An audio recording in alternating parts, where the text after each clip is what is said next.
I have two identical 2024 Mobula 6, and in this video I'm going to put capacitors on one of them and see if they actually make any difference for this 1S 65mm tiny whoop. And if you're curious as to why these 1S 65mm tiny whoops do not come with capacitors soldered into them, one of the reasons I was told is that these tiny whoops have low voltage and low current, so that is insufficient to actually give any electrical ripple.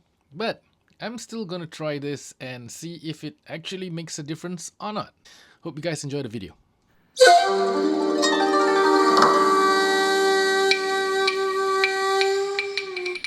So these two 2024 Mobula 6 are actually an identical pair.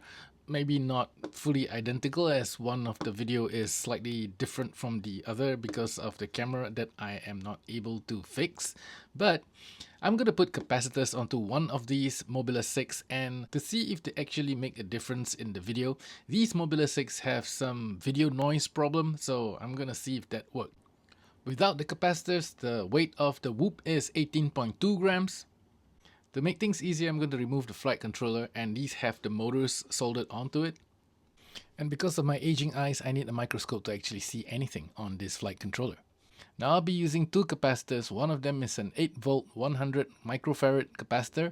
This will be placed on the positive and negative of the camera pads.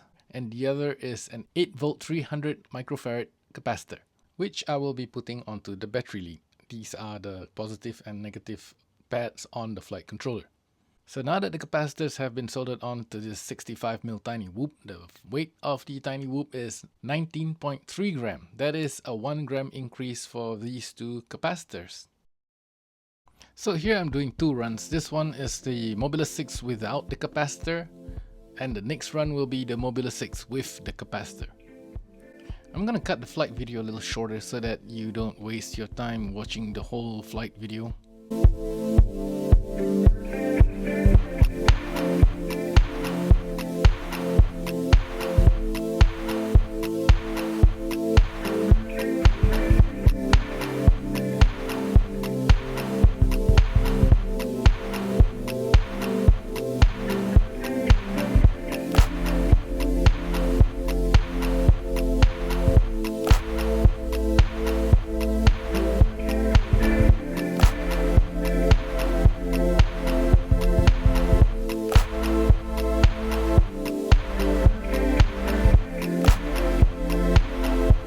Now over here is a side-by-side comparison with the Mobula 6 on the left being the one with the capacitor and the one on the right is the one without the capacitor.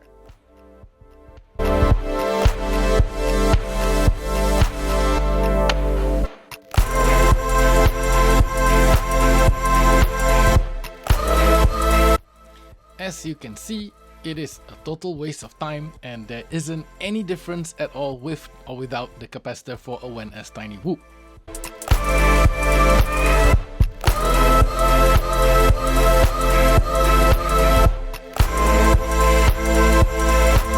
I even tried this indoor in a multi-story car park to get a more isolated test result, and even then it doesn't really make much of a difference.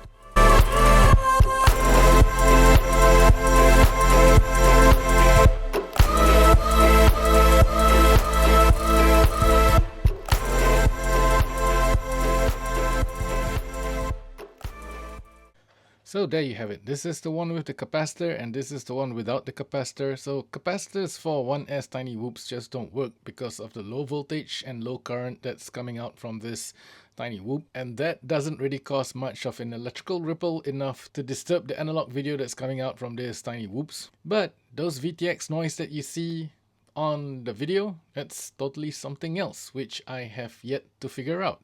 If you're successful in fixing your video noise for the 1S tiny whoop, do let me know in the comments down below.